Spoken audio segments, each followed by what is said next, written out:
Hi అండి, welcome to KS vlogs. అందరు ఎలా ఉన్నారు? బాగున్నారా? మేము కూడా చాలా బాగున్నాము. మీకు మంచి విషయం తీసుకొచ్చానండి.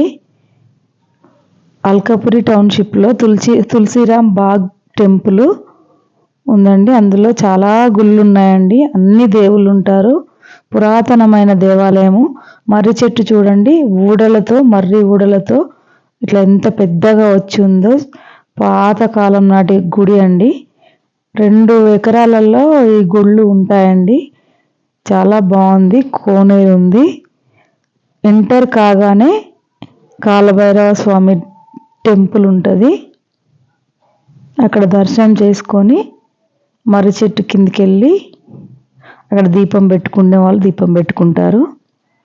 మీరు కూడా తప్పక చూడండి ఒకసారి వచ్చి. నేను చెప్పడం కాదు, మీరు చూసి కామెంట్ చేయండి. అప్పుడు చూడండి, పురాతనమైన కాలంలో అయితేనే మర్రి చెట్టు అట్లా ఊడలు వచ్చి ఉంటాయి.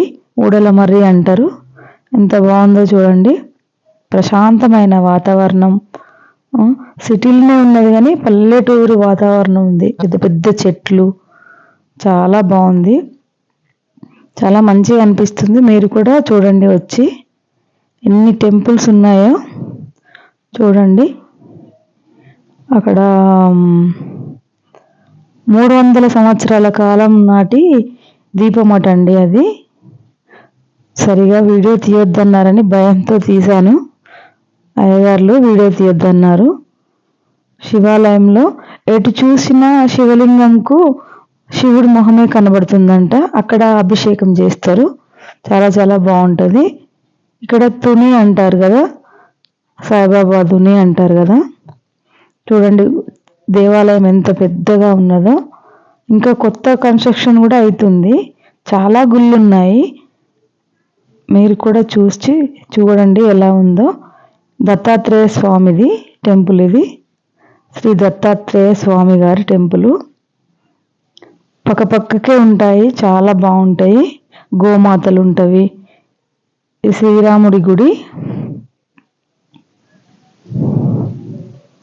అన్నీ చాలా చాలా బాగున్నాయి. చూడండి అమ్మవారి టెంపుల్. ఒక్కొక్క గుడికి ఒక్కొక్క ప్రత్యేకత ఉంది. కాకపోతే వీడియో తీయొద్దన్నారని అట్లా నెమ్మదిగా తీసుకొని వచ్చినండి. ఇక్కడ ఒక దేవుళ్ళు ఉన్నారు. చూడండి ఆ కడప చూడు, చాలా పురాతనమైన కాలం అయితేనే ఆ కడపలు అంత లావుగా అట్లా ఉంటాయి. ఇక్కడ ఒక అమ్మవారు ఉన్నారు. అవన్నీ పిల్లర్స్ లేకుండా రాళ్లతో పిల్లర్స్ ఇచ్చారు. పెద్ద పెద్ద గడపలు. చాలా చాలా బాగుంది. ఇంకొక అమ్మవారి టెంపుల్ ఉంది. చాలా ఉన్నాయి పేర్లు. అంతా తొందరగా తీసాం కాబట్టి అలా చెప్పలేకపోతున్నాను. మా కాలనీ వాళ్ళు వచ్చి అందరం ఉసిరి చెట్టు కింద దీపం పెట్టి గుళ్ళని దర్శనం చేసుకొని శివాలయంలోకి వెళ్ళి అభిషేకం చేసుకున్నాము. వీడియో తీయొద్దు, కాకపోతే దూరం నుంచి చూపిస్తున్నాను. అభిషేకం చేస్తున్నారు. గర్భగుడిలోకి వెళ్ళి ఎవరైనా అభిషేకం చేసుకోవచ్చు. ఇక్కడ దీపం పెట్టుకోవచ్చు. దీపం పెట్టుకున్నాము అందరం. కొత్త గుళ్ళు కన్స్ట్రక్షన్ అవుతున్నాయి అని చెప్పాను కదండి అటు పక్కకు. ఇక్కడ శివుని టెంపుల్ ఎదురుగా ఇంకా శివలింగం ఉంటుంది. ఆ శివలింగంకు ఎటు చూసినా శివుడి ముఖమే కనిపిస్తుందని చెప్తున్నారు. అక్కడ అభిషేకం చేసి నీళ్లు నెత్తిన చల్లుకుంటే అంత మంచి జరుగుతుందట. ఇంకొక అమ్మవారి టెంపుల్. అసలు చూడ్డానికి మన 2 కళ్ళు సరిపోవండి. అంత మంచి టెంపుల్ ఇది. అంత బాగుంది. చాలా ప్రశాంతమైన వాతావరణం. చాలా పురాతనమైన కాలంది కాబట్టి అసలు ఎప్పుడు చూసుండరు. చూసిన వాళ్ళకి కాదండి, చూడని వాళ్ళకే. ఇక్కడ చూడండి అమ్మవారి టెంపుల్ ఎదురుగా ఉన్నారు. చాలా చాలా బాగా అనిపించింది.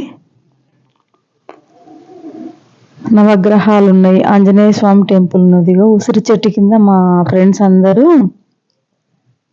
365 రోజుల ఒత్తులు కాలుస్తున్నారు.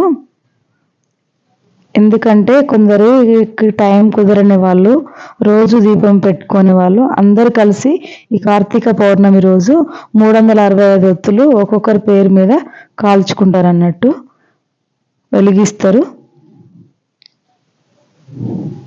చూడండి ఎంత బాగుందో టెంపుల్. అసలు ఎంత టైం పట్టిందంటే అంత టైం పట్టింది, అంత బాగుంది. అక్కడ ఎదురుగా కనిపించేది ఆంజనేయ స్వామి టెంపుల్. అక్కడనే అయ్యగారులు ఉన్నారు కాబట్టి దూరం నుంచి చూపిస్తున్నాను. ఆంజనేయ స్వామి టెంపుల్ అది. ఒక్కొక్క దేవాలయంకి ఒక్కొక్క ప్రత్యేకత ఉంది. చాలా చాలా బాగుంది.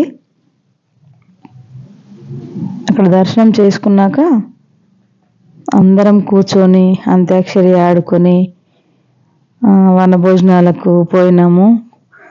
వనభోజనాలు తెచ్చుకొని వనభోజనం చేసాము. ఇక్కడ నవగ్రహాలు, అది అక్కడ దూరంగా కనిపించే నవగ్రహాలు ఉన్నాయి.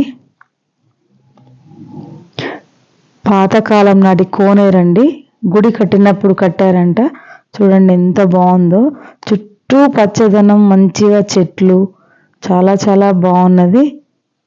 కోనేరు ఎంత బాగుందో చూడండి. వెళ్ళడానికి ఏం లేదు, చుట్టూ అవి కట్టేశారు.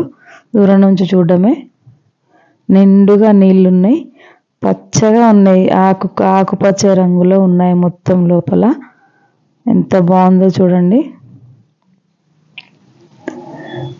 తప్పనిసరి ఈ కాలభైరవ స్వామి దర్శించుకొని మీరు కూడా ఎలా అనిపించిందో చెప్పండి. చాలా చాలా బాగుంది. మస్తు ఎంజాయ్ చేసినాం. టెంపుల్కి వచ్చినట్టు ఉంటే ఇంకా వాతావరణం కూడా చాలా